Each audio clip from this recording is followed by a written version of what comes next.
Eh bien, coucou, bonsoir à tous, ravi de vous retrouver. Nous sommes lundi, il est 18h30 et je suis ravi, le temps que tout le monde arrive pour être avec nous, bien de vous raconter un petit peu ce qui se passe en ce moment. À Paris comme ailleurs, le restaurant, bon voilà, c'est toujours la grande effervescence que vous pouvez imaginer, mais c'est surtout l'effervescence du coup dans l'esprit et dans la préparation des fêtes. C'est pas parce qu'on est confiné, c'est pas parce qu'on va être limité en nombre que nécessairement on va se priver de bonnes choses. Le moral, c'est quelque chose d'important dans l'équilibre de la santé. Et pour ce soir, allez, il y a une belle région en France notamment, même si on est vraiment gâté, si on est dans toutes les régions, c'est génial. Mais il y a une région qui, tout de suite, lorsqu'on l'évoque, est une évocation de plaisir, un pays canaille, un pays effectivement de coquin dans lequel on trouve toutes les bonnes choses. Et parmi les gens de cette région que je voulais vraiment inviter autour de moi, autour de vous ce soir, grâce à Vin et Société, à l'Union nationale française pour notre programme Allô, Un allô? verre, une assiette. Vous avez compris que là, les verres, j'avais ce qu'il faut. Et l'assiette, on compte sur Michel Saran qui est avec nous ce soir. Salut Michel. Ah. Est-ce que tu nous entends, Michel? Ouais, j'ai un Parce que petit là, problème de on connexion. Je t'aperçoit à sais pas. l'écran et on va même t'entendre. Est-ce que tu m'entends? Oui, très bien. 5 sur 5. Bon, Ravi d'être avec toi ce soir, Michel, et d'avoir pris quelques minutes pour être avec nous.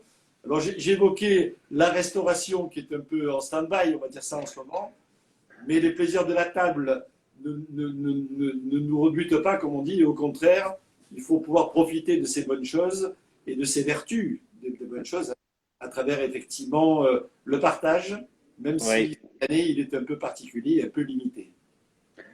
c'est pas faux, c'est pas faux. C'est vrai que la période est compliquée, mais la table et le vin sont d'excellentes thérapies pour ces périodes un peu compliquées. Exactement. On est à quelques jours des fêtes, donc on va les préparer ensemble et tous les gens qui nous sont ce soir.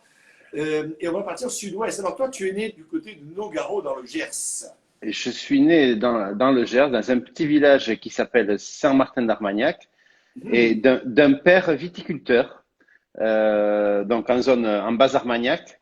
Oui. Et donc, il y a quelques cépages dont on va parler ce soir qui me parlent, puisque, enfin, surtout pour les blancs, nous, on n'était pas dans les rouges, on était dans les blancs, mais mon père faisait quelques essais, hormis les colombards, on avait aussi, ça a été le premier dans le Gers à planter des petits et des gros mancins.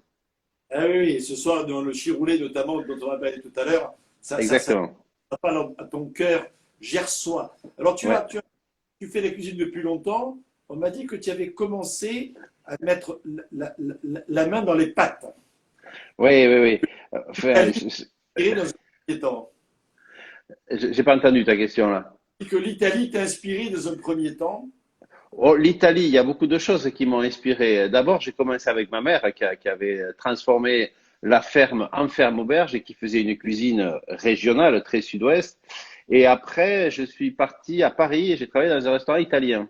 Et c'est vrai que là, j'ai fait des pâtes. Et puis après, je suis parti dans le sud-est, travailler avec Alain Ducasse notamment. Oui. Et voilà. Et après, j'ai continué un peu mon tour de France comme ça.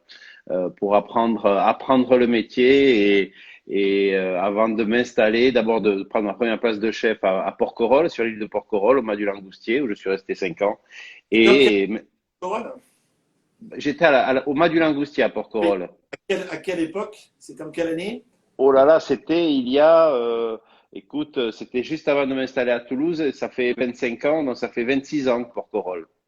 Eh oui, belle époque, un bel endroit que je connais bien puisque je suis moi provençal et que le Mas du Langoustier, c'est un endroit où j'ai eu le plaisir de me rendre de temps en temps D'accord.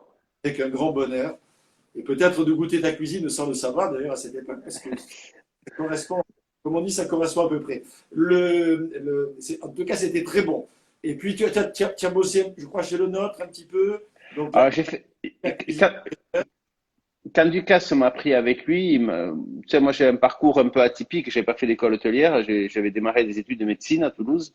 Mhm. Et c'est vrai que il me manquait quand même le b.a-ba. Donc j'ai travaillé un peu avec ma mère, un peu dans ce restaurant italien à Paris.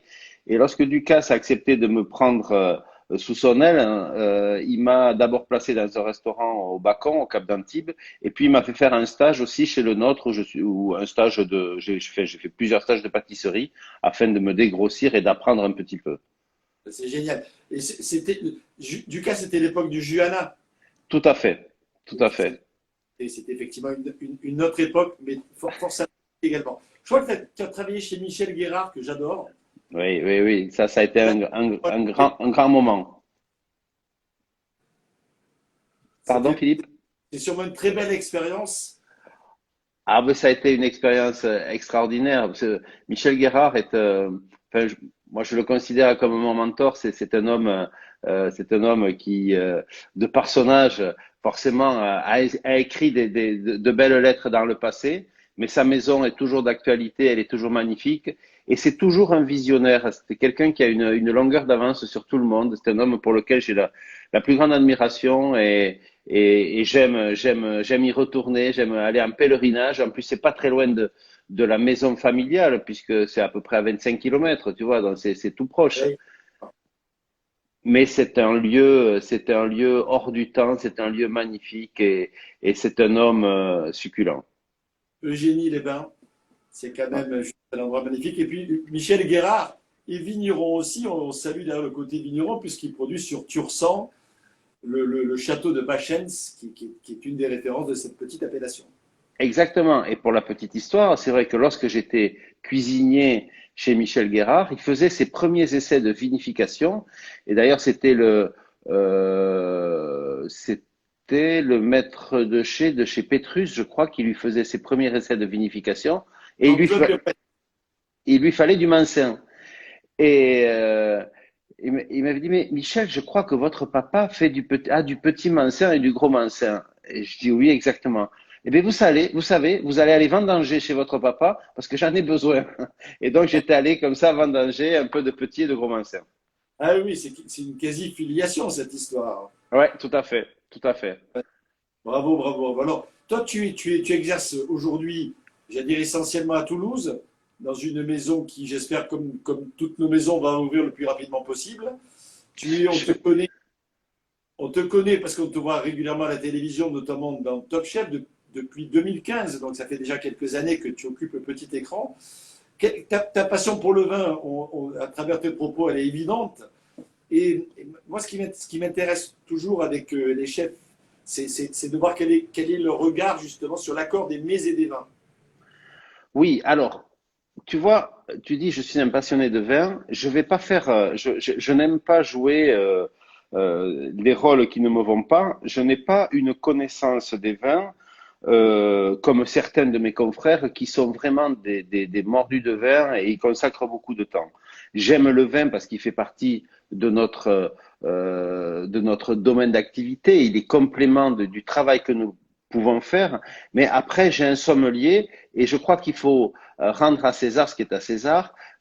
C'est un vrai métier, la sommellerie, et on ne s'improvise pas sommelier. Alors moi, j'ai un plaisir qui est le plaisir du vin. J'aime le vin, et surtout les rouges. J'aime les vins, mais peut-être pas avec la connaissance, et certainement pas d'ailleurs avec la connaissance d'un sommelier, etc. Mais je pense quand même connaître un petit peu ma région, certains viticulteurs et, euh, et l'association que l'on va faire sur la cuisine que je peux produire. Je la fais en concertation avec mon sommelier. On discute, on déguste. Et il fait les accords et c'est lui qui, c'est son travail. C'est pour ça qu'il est là, entre autres. Bravo de mettre ton sommelier et la sommellerie effectivement à l'honneur et à sa place. Mais le fait de ne pas tout connaître et d'avoir des limites, mais on en a tous hein, dans la connaissance, n'empêche pas la sensibilité. Et je pense que Non, tu es extrêmement attentif justement à ce que peut apporter la combinaison entre le vin, le mets, le vin. bien sûr, bien sûr. Et d'ailleurs, je pense beaucoup à tous les vignerons en ce moment parce que si nous souffrons, de fait, ils souffrent aussi parce que nous sommes quand même des binômes qui fonctionnent très bien et même si, bien sûr, on boit aussi à la maison dans d'autres occasions que le restaurant, mais le restaurant est quand même, je pense, nous sommes les ambassadeurs de tous ces vignerons qui ont besoin de nous et je sais qu'ils souffrent et je pense à eux. Absolument, et on pense tous à eux. et à toute la filière d'ailleurs des producteurs qui sont nos partenaires, vraiment. Exactement. Et bien sûr à tous nos clients on doit bien entendu le fait même d'exister, parce que sans nos clients, comme on s'en dit, on ne pourrait Ouais. pas faire tout ça. Le Sud-Ouest qui t'a vu naître, le Sud-Ouest qui t'accueille encore aujourd'hui, le Sud-Ouest qui me fait rêver, qui fait rêver beaucoup d'amateurs de gastronomie, il est riche de ses produits. On a cité Michel Guérard, on pourrait citer beaucoup d'autres chefs, certains qui ont disparu, d'autres qui sont encore là. Euh, il y avait un grand cuisinier à Toulouse qui est décédé il y a longtemps et qui était Lucien Vanel. panel. On l'appelait 11 heures le matin, on disait désolé, mais Monsieur Vanel est parti faire ses gammes. Et ses gammes, j'ai compris assez vite qu'il allait finalement déguster avec ses sommeliers pour vérifier un certain nombre de choses et puis pour pouvoir effectivement se tenir informé de l'évolution des vignerons du Sud-Ouest. C'est toujours une expression que je cite régulièrement et qui me fait penser à ta ville de Toulouse qui t'accueille aujourd'hui. Le vignoble du Sud-Ouest, il est juste extraordinaire dans sa diversité, dans son cépagement, dans son style, dans son histoire, ancrée depuis très longtemps dans la tradition française. Hein, et du Jurançon, célèbre notamment pour Henri IV, mais pour plein d'autres raisons, hein, en passant par les Madirans, Cahors, toi qui es un grand amateur de rouge, mais plus près de Toulouse, et les frontons qu'on redécouvre.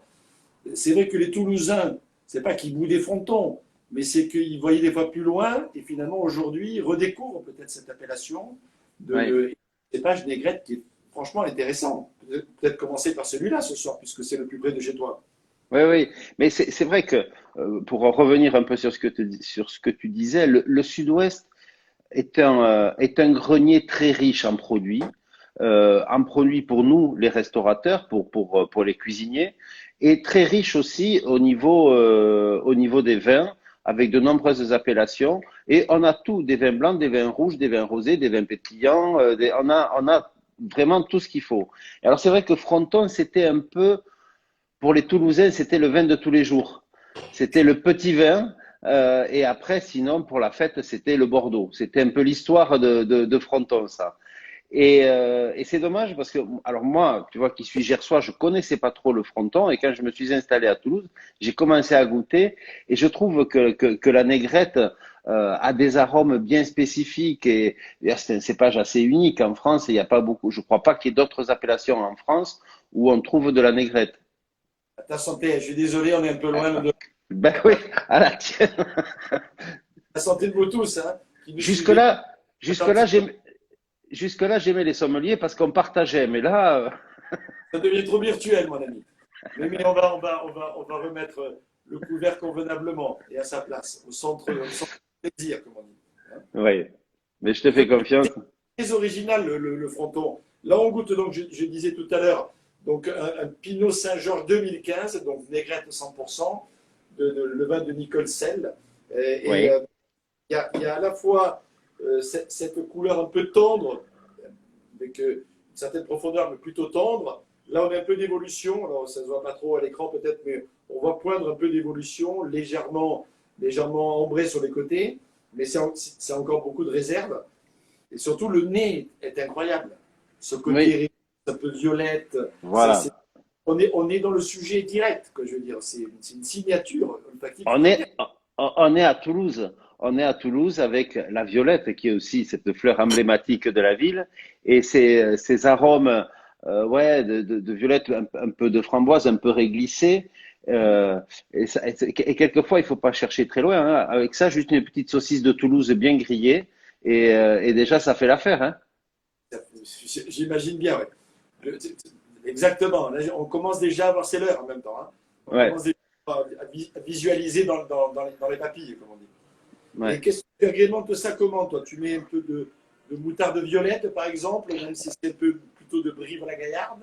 Ah Ou tu non, mets alors moi, tu sais, j'ai une cuisine qui est un petit peu d'ici et d'ailleurs, et j'aime bien mêler plusieurs arômes, plusieurs accents. Et je fais un aleton de l'Aveyron, qui est un agneau de lait, qui a une très jolie chair, très douce, beaucoup de tendreté, et que je vais mariner dans un bouillon de couscous. Donc ça va apporter quelques arômes. Juste rôti, j'accompagne avec des croquettes d'épaule confites aux dattes. Ben, on est sur des arômes un peu nord-africains, mais qui sont quand même assez doux. C'est-à-dire que quand je joue avec les épices, je fais attention à ce qu'elles laissent la place au produit principal. Là, en l'occurrence, là, les thons. Et c'est bien, tu vois, je fais aussi un petit tartare d'aleton que je sers sur une brique toulousaine avec des petites touches asiatiques. Il y a une purée de pois chiches panés à l'huile de noix. Et tout ça fonctionne bien avec le côté un petit peu floral de la négrette. J'imagine.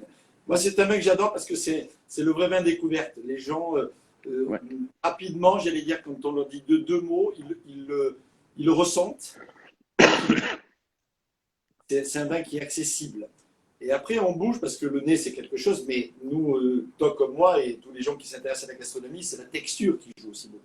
Oui. Certains vins qu'il ne faut pas contrarier, il faut plutôt les faire se rencontrer. Mais après, la texture, par contre, là aussi, il faut que l'un joue en laissant la place à l'autre, finalement. Et là, les tons est une bonne idée parce que surtout s'il est confit, parce que c'est fondant, tout en ayant quand même une certaine densité. Oui, alors il y a une partie qui est confite, une croquette confite, et après l'agneau, il est très tendre, mais c'est des vins qui vont bien aussi, enfin, il me semble, avec des viandes blanches. Il faut pas, d'ailleurs, c'est un des rares vins dans le sud-ouest, vin rouge, qui est aussi, j'allais dire élégant, mais qui est élégant avec une certaine féminité. C'est pas, parce qu'après, on a dans le terroir, dans la région, on a des vins, on va en voir, je crois, quelques-uns qui Oui, sont, hein, plus or, rustiques. Iran, etc., on a d'autres styles de vin. C'est Ouais, complètement ouais, vrai. ouais. Alors que là, ça permet justement des accords avec des produits sans les martyriser. Je suis même sûr qu'on pourrait l'associer avec quelques plats de poisson, tu vois, le fronton. C'est Des vrai. frontons jeunes, mais on doit pouvoir trouver des associations intéressantes. Eh, ça a presque une élégance de Pinot. Ouais, Ah. Alors, le domaine, en plus, là on joue un peu sur les mots, comme on dit, parce que le domaine s'appelle Pinot Saint-Georges. Et Pinot, comme le Pinot de nos amis bourguignons dont on a parlé la semaine dernière. Hein. Donc, ouais, ouais, effectivement, ouais, Michel, il y a cette élégance-là, quelque part. tout à Et ça, fait. ça remet le fronton sur un niveau gastronomique, mais accessible en prix. Parce que ce qui est intéressant, c'est que ce sont des vins qui sont achetables. Tout à fait. Et c'est important. Et je comprends pas que ce vin ne soit pas plus connu parce qu'il est très singulier. Il est unique. Moi, je trouve que c'est un vin vraiment très agréable à boire sur des cépages jeunes, enfin sur des millésimes jeunes. On peut le boire. Voilà, c'est un vin de plaisir. Absolument, absolument. Alors, on va goûter un autre vin de plaisir aussi, différent, avec un autre cépage. C'est le vignoble de Marcillac. Et là, on Oui. a les vignes 2016 du domaine du Cros, qui est vraiment le vignoble de référence quand même de cette appellation. C'est celui que j'ai à la carte, moi, ici au bistrot du Sommelier, et je suis ravi. Allez, d'en ouvrir une avec toi. Je suis désolé. Oh, Michel, on va se venger, ne te fais pas de soucis. Marcillac, ça évoque quoi pour toi? À Marcillac, c'est déjà, voilà, encore, ces cépages, le fer Servadou, tout le Ouais. monde ne connaît pas, hein, quand même, hein. Oui, on appelle aussi le brocol. Le brocol, ouais, voilà. Alors, ouais, le Marcillac, c'est pareil, c'est une toute petite appellation, hein, de mémoire. Oui, En surface, ça fait pas grand-chose. non, non, en fait, Euh, ah, alors moi, c'est un vin, ça. Bon, il y a un peu de texture aussi. Il y a un peu plus de texture là. C'est un peu plus concentré en goût peut-être que le fronton. Là, moi, là, j'aime bien m'amuser avec un plat que je fais euh, qui, qui fait un lien un peu avec mon apprentissage et avec un plat un peu italien qui est un saltimbocca je fais un blanc de volaille, un saltimbocca de blanc de volaille avec il y a un peu de sauge, il y a un peu de tomates confites, voilà, et je fais un gratin de macaroni avec ça au pistou. C'est un vin bon qui est sérieux quand même, qui est, enfin là c'est toi qui le dégustes, donc tu vas me dire comment il est, ton Marcillac. Il est bon? D'abord, il est bon, c'est ça qui est le principal. Ensuite, par rapport effectivement à la négrette de Franco tout à l'heure, on a des arômes extrêmement différents, plus poivrés, Oui, plus fruits noirs, et une petite pointe un petit peu végétal frais très agréable qui donne finalement un peu de notes aériennes au vin. Donc c'est pas mal parce que sinon en bouche après c'est effectivement un peu plus massif, oui. structuré, mais plutôt bien équilibré. Hein. C'est C'est 2016, ça commence un peu à s'agir. Il ne faut pas éviter ces vins-là à les oxygéner un petit peu. Je pense que ça peut vraiment leur faire du bien. c'est pour ça que moi j'aime bien les mettre avec enfin, j'aime bien le mettre avec ce plat qui supporte bien le poivre du vin.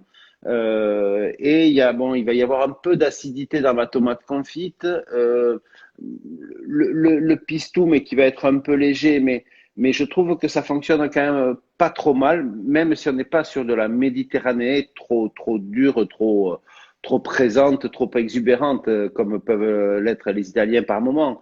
Euh, mais là, c'est une association qui fonctionne plutôt bien. Avec un Toulouse, jus, avec un jus de viande qui est un bon jus de poulet bien concentré en arôme. oui, en arôme et en saveur aussi, parce qu'il y a besoin de nourrir un peu le palais par rapport au Oui. côté légèrement tannique. C'est pas astringent du tout. Hein. C'est pas, on prend plein dans la bouche. Il y a un bel équilibre. Mais Mm. néanmoins, ça demande effectivement un petit peu de gras, un petit peu voilà, pour cette sapidité-là. Toulouse, finalement, est une capitale régionale, mais au-delà de ça, bien entendu, c'est une ville magnifique dans laquelle j'ai eu la chance d'aller plusieurs fois. J'ai même été élu président des Sommets de France il y a quelques années à Toulouse. Donc, tu vois, D'accord. ça parle à mon cœur. Et puis, pour plein d'autres raisons. C'est une ville qui est à la fois d'une influence locale, d'une influence également à la fois méditerranéenne et atlantique, parce qu'il y a finalement, on est à la confluence un petit peu de ces différentes influences. Il y a l'Espagne qui est pas loin, Oui. comme Qui- disait Nougaro, qui pousse un peu sa corne, quelque part Exactement.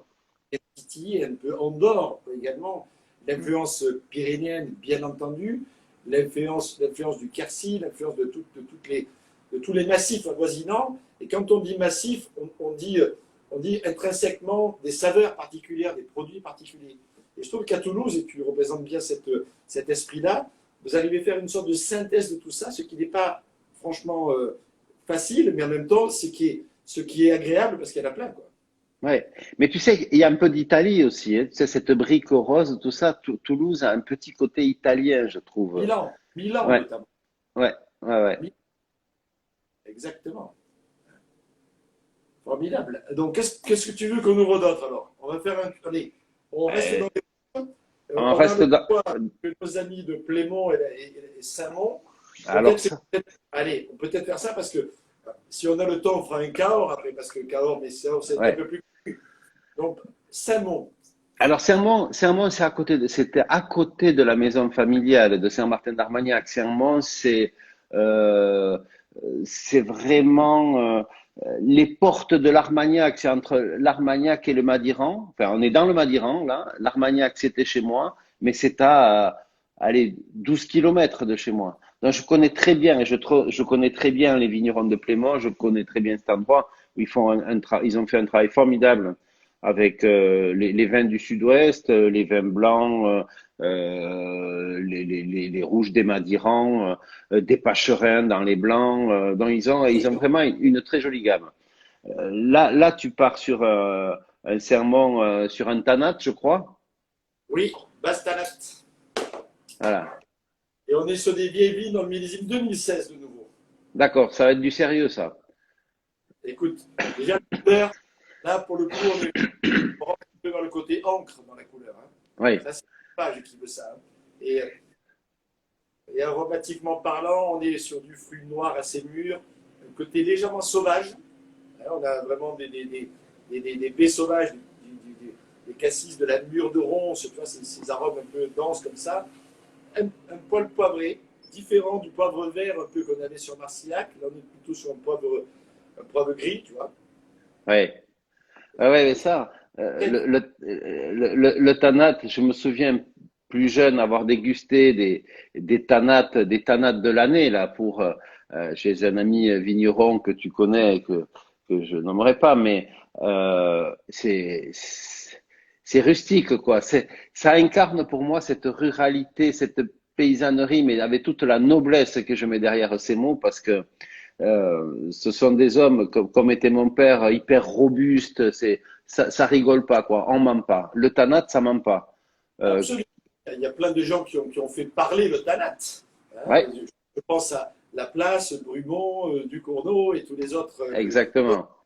dans ce coin-là. Et c'est magnifique. La réussite de la cave de Saint-Mond des vignerons de Plémont est quand même assez incroyable. Oui, tout à fait, tout à Ils ont fait.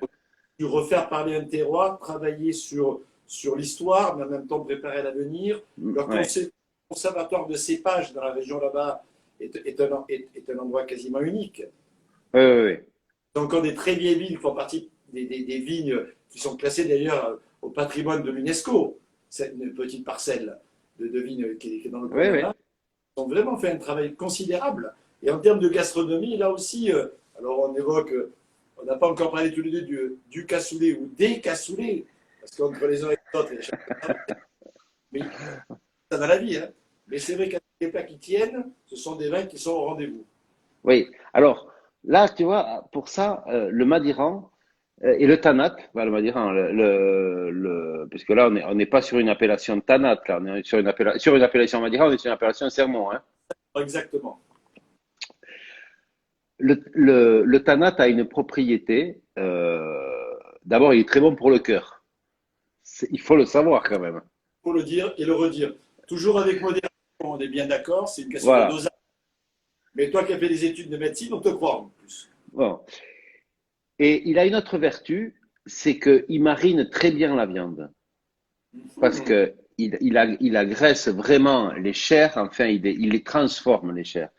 Et avec ça, il faut Et c'est faire, il faut faire une daube de joues de bœuf au tanat.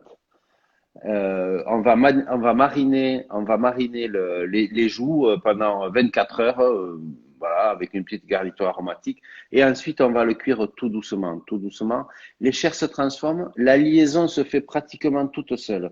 Là, on va avoir une sauce noire, bien serrée, bien intense. Et là, on va retrouver tu vois, tous ces fruits mûrs dont tu parles. Et si on la laisse cuire doucement, longtemps, sur le coin du fourneau,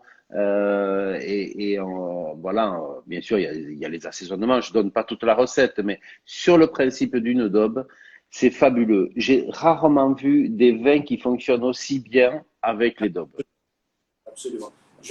J'en profite pour faire un petit coup de pub pour mon dernier livre, hein, que je t'offrirai volontiers comme sauce verra, vin et aimer, les accords entre les vins et l'aimé. Et il y a un chapitre, je ne vais pas montrer, je ne vais pas tomber sur la bonne page, mais qui est consacré justement à la daube. Alors certes avec un côté un peu plus provençal, où j'évoque notamment les accords avec le bandol, mais dont je Ouais, dis qu'effectivement, le Madiran et le Tanat en général est un vin qui est vraiment le bienvenu.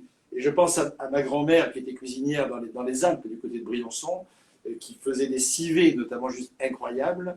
Ou à ma mère qui nous suit, et je la salue si elle est derrière l'écran ce soir avec nous, parce qu'elle y est en général tous les lundis, et qui elle faisait aussi justement une daube dans l'esprit provençal magnifique. Et quand on avait effectivement la possibilité d'avoir un tanat avec, le sourire était encore un peu plus volumineux, comme on dit. ouais. Bon, et alors, je vais bouger un petit peu parce qu'il faut que je récupère un cordon parce que je m'aperçois que j'ai presque plus de batterie. Donc, Écoute, je c'est vrai voudrais parce qu'il pas. reste encore de choses à dire et à goûter ensemble, donc Oui, oui, oui, oui. je t'en prie. Donc, vous avez compris que le temps finalement passe, je ne sais même plus quelle heure il est, hein, mais il est quelle heure, Marion?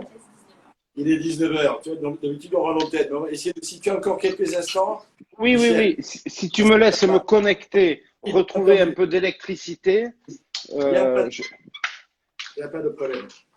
Donc, là, on est un cadre également. En oui, belle lager en 2018, certes encore un peu jeune. Là, on est sur le cépage Malbec, qui est un très, très, très intéressant cépage aussi, le Malbec. Hein. Alors, je sais que quand on évoque le Malbec aujourd'hui, on a plus tendance à penser ou à imaginer l'Argentine. Et c'est vrai que aujourd'hui, le producteur de ce cépage, c'est l'Argentine. Mais l'origine, c'est le sud-ouest, bordelais, et puis aujourd'hui, effectivement, Cahors, avec des vins identitaires, sont différents des tanates. Hein. Parce que sur les Malbec, au niveau aromatique, on est plus justement le côté un petit peu cassis, violette. Non pas tout à fait dans l'esprit du fronton de tout à l'heure, même s'il y a certains arômes qui peuvent se rapprocher. La couleur plus puissante, le vin un peu plus dense, la structure tannique aussi différente. Le secteur de Cahors et les fameux plateaux d'Écosse, c'est là où on a des agneaux magnifiques également. Et il y a Ouais, des mariages. On n'a pas parlé encore du canard, parce que franchement, là aussi, il y a de très beaux accords avec du canard, rôti, confit. Le magret, cher à notre regretté André Daguin, le qui, magret. Mais le confit aussi. et le confit aussi en plus.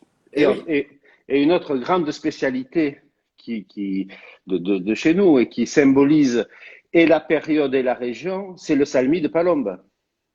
ah, ah, exactement. Ça, c'est vraiment un joli plat. Et Très joli plat.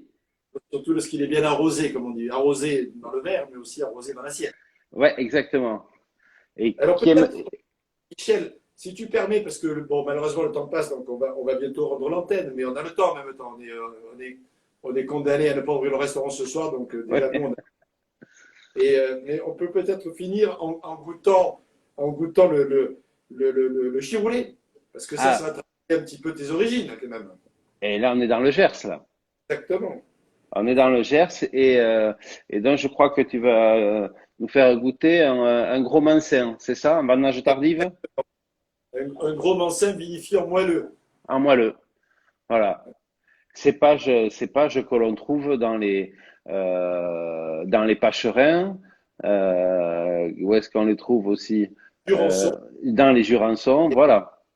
On agrémente un petit et gros mancin. Le gros, en général, est plutôt utilisé pour les vins secs. Le Ouais. moelleux et les petits mancins avec un raisin plus serré pour les liquoreux. On peut agrémenter tout ça de courbus, d'aruffiac ou d'autres cépages qui viennent voilà, compléter. Mais la base, c'est petit et gros mancin, effectivement. Ouais. Voilà.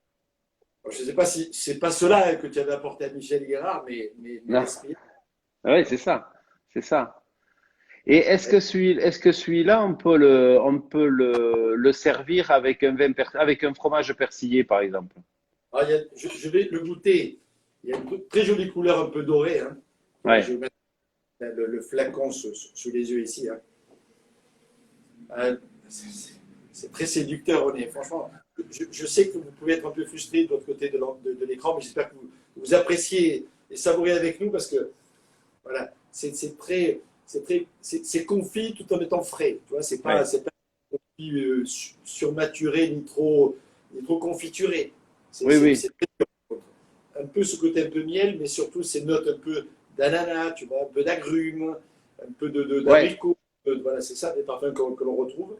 C'est juste, Moi, c'est juste très, ça, très tu agréable. vois, je le sers avec un pruneau. Alors, un pruneau, c'est un pruneau en coque soufflée, comme en sucre, mais c'est une fine pellicule de sucre. Dedans, je fais une mousse de haricots tarbais. Il y a Ah oui, rosé.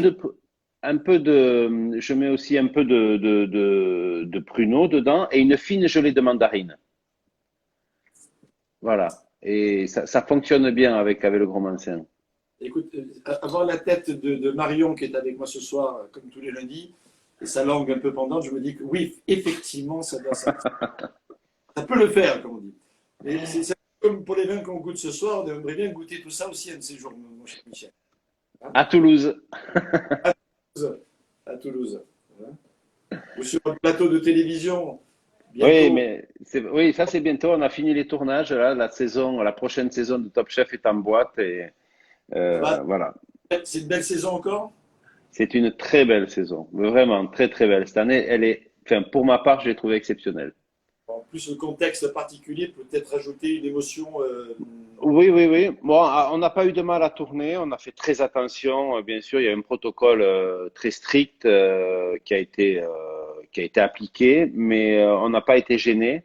mais il y a un niveau de candidats, je trouve, cette année très homogène et des chefs intervenants très pointus. Enfin bon, d'année en année, c'est une émission qui devient incontournable dans le paysage gastronomique français. Bon, bah, écoute, c'est cool. J'espère qu'un jour, peut-être, les sommeliers pourront intervenir pour challenger peut-être les candidats. Ça serait un truc à évoquer un jour. Ça serait bien, ça serait bien. Même si le côté vin est toujours délicat à gérer, notamment en télévision, ça fait une Exactement. époque de notre patrimoine. Et c'est quelque chose, effectivement, qui, à mon avis, pourrait vraiment intéresser d'abord les candidats et puis sûrement le public également. En Ouais. tout cas, bravo pour cette belle émission et pour le travail que tu fais dedans. On Ouais, va merci. terminer donc en trinquant. Alors, tu as peut-être rien sous la main, mais ça va pas tarder, il est l'heure. Hein. Et ensemble, pour ceux, effectivement, ce Mansin moelleux du Gers Voilà. qui a dû naître et qui t'a inspiré voilà, depuis un certain nombre d'années. C'est vrai que tu évoquais tout à l'heure un fromage persillé, ça va très bien. La recette autour des haricots tarbés, de l'agrume, dans sa coque, etc. Je crois que franchement, j'en rêve, comme on dit, les papilles aussi. Ça peut aller. Alors, on évoque souvent aussi les foie gras, et c'est la saison. Hein. C'est Oui, intéressant. C'est pas trop sucré, ce style de vin, cet équilibre-là. Donc, si vous aimez un petit peu le moelleux sur le foie gras, et si vous l'agrémentez avec une chutney à base de fruits secs, et pourquoi pas d'un petit peu de zeste d'agrumes confit, etc., c'est un mariage qui se prête très bien, même si les rouges peuvent aussi convenir sur le foie gras. Il n'y a pas que le blanc, pas que le blanc moelleux. Mais moi, j'ai un petit faible quand même pour ça. La première fois que je suis allé dans le sud-ouest, on m'a dit petit, goûte ça. Et j'ai trouvé effectivement que ça fonctionnait plutôt très bien. En tout cas, que c'était compréhensible comme accord. bon, super. Merci beaucoup, Michel. Hein, Avec grand plaisir, Philippe. J'ai été ravi de partager ce moment avec toi. c'était un bonheur. J'espère avoir le plaisir de te recevoir ici à Paris ou de venir te voir à Toulouse dès que ça sera possible, comme on dit. Hein. Ouais. Donc, merci beaucoup. Merci à vous tous de nous suivre. On vous souhaite tous, hein, je me fais le porte-parole de la sommellerie et Michel de la cuisine et tous les deux de la gastronomie finalement, pour vous souhaiter de très bonnes fêtes. Profitez, profitez, profitez. C'est vrai que par les temps qui courent, se faire plaisir, c'est très important pour son équilibre, pour son moral, n'est-ce pas, Ouais, docteur? C'est tout aussi à fait. important que de faire attention, bien entendu, à tous les gestes barrières qui conviennent. En tout cas, on était très heureux de partager ce moment Et, ensemble, déjà, et avec vous tous. et buvez autant que vous voulez, mais par contre, faites pas trop de bêtises pour pas que derrière on reste confiné. Et soyez quand même, faites Et très attention au protocole, hein. Pensez à nous. c'est effectivement une responsabilité individuelle pour un gain collectif, Oui, non négligeable au niveau de notre entourage, mais plus largement et très modestement de la planète. Donc, effectivement, c'est un beau message. Merci beaucoup, Michel. Merci à 20 Société, merci à l'Union nationale des Françaises. Joyeux, voilà, joyeux tout, hein, joyeux Noël, déjà, qui arrive dans quelques jours. Et puis, la semaine prochaine, il y aura un de tes confrères de Narbonne qui va venir nous parler du Languedoc, ah, puisque c'est Lionel Giraud de Narbonne, de la table de Saint-Crescent, qui va venir effectivement nous parler de sa passion aussi et de sa cuisine et de ses envies super. méditerranéennes à travers le Languedoc, après avoir vécu le Roussillon il y a quelques semaines avec Gilles Goujon. Tu vois, le sud-ouest est bien représenté, hein, entre Gilles Goujon, Lionel Giraud et puis Michel Saran ce soir. Nous étions gâtés. C'est toute Trio gagnant l'Occitanie. de cette Occitanie, exactement, la plus grande en surface et en notoriété, en tout et tout, de région française. Voilà, on salue Carole Delga, la présidente, tous Ouais, nos amis du Sud-Ouest, tous les vignerons, vraiment qui nous régalent parce que ce sont eux qui nous inspirent aussi. Merci d'être le maître, voilà, le maître que, mais pas que, le maître à porter aussi de cette belle gastronomie du Sud-Ouest c'est ce gentil. soir et au quotidien. Merci Michel. Merci Philippe. Bonne fête à toi, à Adichat. ta famille, à tes amis et à bientôt. À Salut bientôt, à tous, Adichat. Au revoir. bonne semaine et à lundi prochain.